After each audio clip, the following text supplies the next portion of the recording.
Tu es prêt, Nico? Oui. Bien sûr, tu es prêt. Hein. Oui, oui. C'est ton dernier mot. Oui, je suis prêt. Donc on peut dire bonjour tout le monde dans cette nouvelle vidéo Lego. Voilà. Faites un main levée et vous allez voir mes notes en première fois en exclusivité. Ah, t'écris mal. J'écris mal autant que toi tu poses des autocollants bien. Et bim, ça c'est gratuit, la violence. Donc aujourd'hui on va vous parler de l'avant-dernier set. Donc c'est la 6ème vidéo qu'on fait ensemble Nico. Ouais. Et c'est l'avant-dernier set en termes de prix dans cette gamme City Mars Exploration. Il s'agit du set Turlututu, chapeau pointu, la fusée 60-228. 60-228, la fusée spatiale et sa station de lancement, 104,99 €, 837 pièces, et du coup on n'a pas fait le prix par pièce, mais c'est pas grave, je le rajouterai en bandeau et je te tiens mon petit cahier pour le poser. Voilà, et je recule pour vous montrer à quel point ce set est grand, c'est le bordel, hein, vous m'excusez. Vous voyez, donc ça prend tout le studio. Voilà. Évidemment, ce set-là est l'avant-dernier. Celui qui nous manque et qu'on ne fera pas aujourd'hui, c'est le transport de la fusée. Voilà, le 60-229 de quoi de mémoire. Voilà, mais néanmoins, je t'avoue que je préfère celui-ci au plus gros. Bah, il est plus réaliste et il se base aussi sur des fusées qui ont réellement existé, sur un programme spatial qui a réellement existé. Là, pour moi, on se base, c'est quoi? C'est la fusée SLS? Alors, c'est le nouveau lanceur. C'est la SLS et la capsule, c'est Orion. D'accord. Voilà, donc on laissera les aficionados de l'espace nous confirmer tout ça. Donc bien évidemment, c'est un bien beau set. Franchement, qui est très sympa, avec plein de... Il a plein de fonctionnalités, ouais. Il est bourré de fonctionnalités. Bon, on va les regarder rapidement. On y va? Allez, c'est parti, on regarde. On commence là, allez, dans le centre de contrôle, regarde. Tu vois ce grand panneau qu'on retrouve aussi à Houston, au Texas, par exemple, regarde. Derrière, une petite fonctionnalité, regarde pour le compte à rebours. Ah, très bien. 0, hop, la fusée. Regarde ici, là, pour suivre la trajectoire de la fusée. Génial. Et derrière, hop, la satellite, voilà, autour de la Terre. Ça, ce sont deux énormes stickers, mais effectivement, il y a un petit montage derrière pour cacher la lumière. Voilà. Et pour des 3, 2, 1, 0. C'est franchement sympa. Super sympa, on retrouve les mêmes écrans. Et on pourra remarquer que tous tes stickers sont très bien posés. Merci, je sais. Oui, bon, ça va, hein, c'est bon. Donc ça, c'est le centre de contrôle. Le centre de contrôle qui est desservi aussi par un tout petit train, ici. Voilà. On va le faire arriver ici, voilà, ce qui permet aux astronautes d'aller sur la rampe de lancement. Un bumper, je vois, à gauche, qui permet d'appuyer et de le lancer. T'es prêt? Vas-y. Toc. Ah, super. Voilà. Et bien évidemment, ce rail qui permet d'alimenter... le poste de lancement. Ça permet d'emmener nos spationautes vers la fusée. Hein.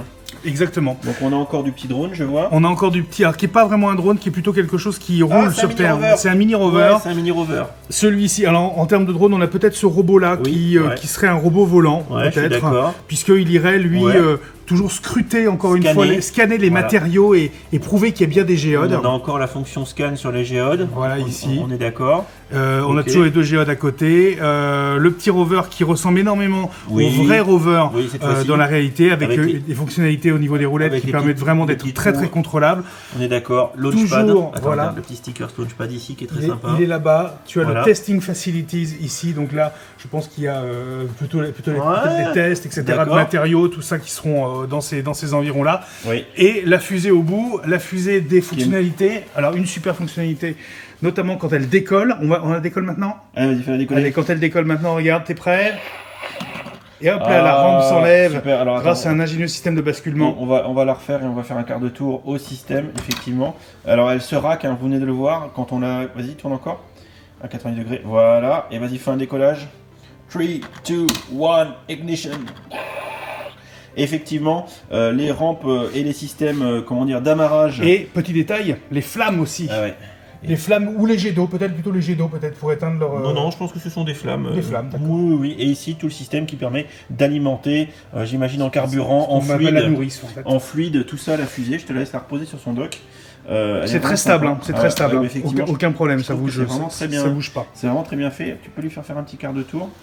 Voilà. Donc on va regarder un peu la fusée, il y a plein de détails très sympas. Les capsules, tout ça c'est une tricore en fait, on a une partie inférieure. Bon, on va les démonter. Alors, on a en haut de la tête ici le système de sauvetage, hein. Si jamais ça foire, ça permet d'éjecter la partie haute de la fusée avec l'équipage. On a une très belle verrière, voilà, donc on a un premier module ici, donc système de sauvetage ici d'éjection, un petit poste de commandement avec un petit spationaute, d'accord. Ok pour cette première partie. On a un bloc central qui devrait être la zone de stockage pour la charge utile de la fusée. Exactement, et ça fonctionne exactement pareil. Hop, donc là, on est sur le même type de module, avec là un petit satellite à l'intérieur. Ah, il est mignon le satellite. Il est mieux fait que l'autre, il est plus grand. Donc un petit satellite de toute beauté dans la zone de charge utile de notre lanceur, parce qu'évidemment on envoie des choses dans l'espace, mais il faut bien, voilà. Et enfin on a la partie basse avec les propulseurs. Alors les deux propulseurs de chaque côté. Qui se démontent bien évidemment. Voilà. Voilà, donc on a nos propulseurs, généralement des propulseurs à poudre ou ce genre de choses, hein, mais c'est peut-être des nouvelles techniques. C'est pas de l'aérosine. Et là, on a une zone de chargement supplémentaire dans laquelle on peut aussi mettre des satellites, jouer, mettre pourquoi pas des spationautes. Eh ben écoute, c'est super sympa et on va terminer dans les temps. Alors du coup, les figurines, on les montre brièvement, mais très brièvement parce qu'on est... De toute façon, c'est des figurines qu'on retrouve ailleurs. Hein. On est déjà malheureusement charrette. Je suis en train de tout péter, Nico. Excuse-moi. C'est pas grave. Hop, donc on a ici un premier spationaute barbu, voilà, donc rien de transcendant par rapport à ce qu'on a... Ah pardon, il est tombé déjà vu. On a ici une petite technicienne visiblement qui fait des photos avec ses petites lunettes. On a le petit droïde qui est par là. On a le technicien ici, hop, qui fait la tronche, la moitié des pauvres... Pas très content le technicien, voilà, qui conduit son petit droïde. On a quelqu'un qui est, ça va être le directeur du centre de commande, par exemple. C'est ça, c'est certainement le chef de vol, on dit. Le centre de lancement, voilà. Hop, et une demoiselle, peut-être une ingénieure, je ne sais pas trop, que sais-je, mais elle est là, elle est souriante et je pense qu'elle gère des choses ici, clairement. Elle pèse dans le game, comme on dirait. Donc vous voyez, c'est un joyeux bordel une fois qu'on a tout reculé, qu'on a un peu tout démonté. Oui, mais ça veut dire plein de jouabilité. Ouais, exactement, ça veut dire beaucoup de jouabilité pour les ch'tis d'enfants. Clairement, donc je te laisse Nico le remonter pour qu'on puisse faire la photo de miniature pendant que je conclue. Donc tout ça pour vous dire qu'on est ici sur l'avant-dernier set de la gamme, quasiment l'un des plus gros.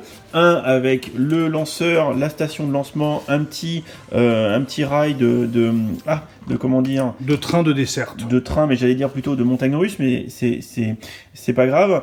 Bien évidemment, il y a encore un set et qu'on vous présentera pas pour l'instant parce que je ne l'ai pas et Nico non plus. On verra comment on se le procure un peu plus tard. Mais on a quasiment fait toute la gamme du coup. Merci Nico.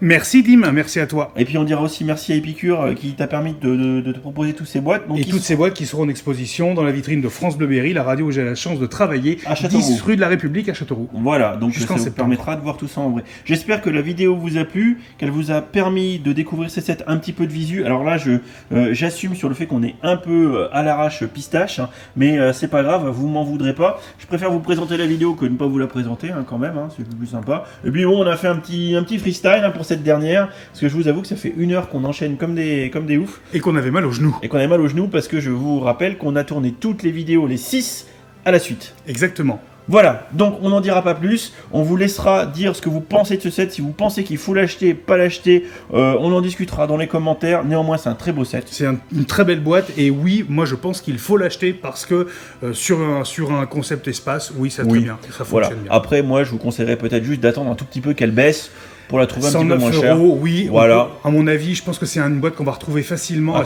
80 à Noël dans les supermarchés qui pratiquent des prix assez accessibles. Et là, clairement, pour les ch'tis d'enfants, pour les parents, c'est super jouable. Les gamins vont s'éclater.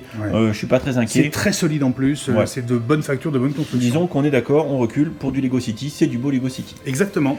On n'en dira pas plus. Merci Nico. Merci Dim, merci à tous. Et bah écoutez, on vous dit à bientôt pour la prochaine vidéo et on vous retrouve dans les commentaires pour discuter de tout ça. Allez, salut. Ciao.